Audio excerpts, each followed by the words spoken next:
உளுந்தங்குழக்கட்டைக்கு நம்ம அரைச்சாச்சு இல்லையா? ஆமாம். நேற்றுக்கு ராத்திரி உளுந்து நினச்சி வச்சுருந்தோம். பச்சை மிளகாத்தல் போட்டு வச்சுருந்தோம். அதை அரைச்சி வச்சாச்சு இல்லையா? ஆனால் உப்பு சேர்க்கலை. இப்போ வந்து கடுகு உளுத்த பருப்பு கடுகு பொரிச்சு கொட்டிண்டு இதை அதில் போட்டு ஒதுக்கணும். சரி.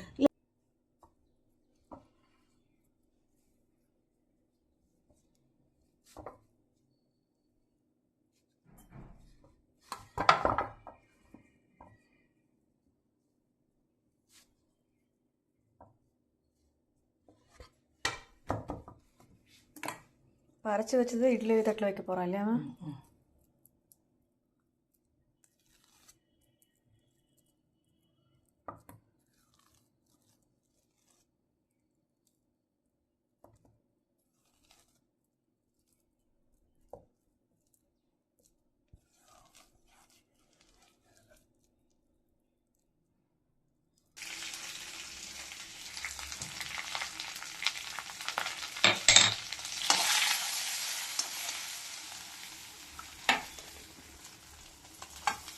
போடணும்.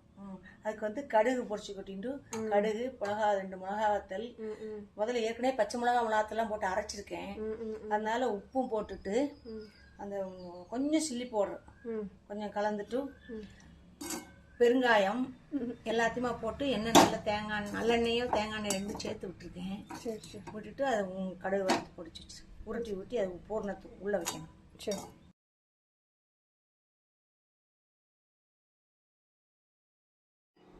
இப்போ புல்லாக குழக்கட்டைக்கு மாவு பண்ண போகிறோம் இல்லையாம்மா? இப்போ எவ்வளோ கணக்கு எடுத்துருக்கு? பச்சரிசி மாவு இல்லையா? பச்சரிசி மாவு எவ்வளோ? இது வந்து 1 டம்ளர் மாவுனாக்கா 3 டம்ளர் மாவு எடுத்திருக்கேன். சரி. 3 டம்ளருக்கு 6 டம்ளர் தண்ணி விடணும். 6 டம்ளர். சரி. 6 டம்ளர் தண்ணி விட்டுருக்கேன். சரி. 3 டம்ளர் மாவுக்கு 6 டம்ளர் தண்ணி விட்டுருக்கேன்.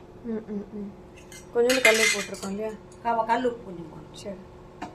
கொதிச்ச உடனே நல்லா கொதிச்சுட்டு அடுப்பு அணைச்சிட்டு மாவை போட்டு கிண்டினா உண்டை கட்டியாக வராது. சரி. நல்லா நைஸாக வரும். இப்போ நல்லெண்ணெய் விடணும். அதுக்கு ஒரு 4 ஸ்பூன் நல்லெண்ணெய்.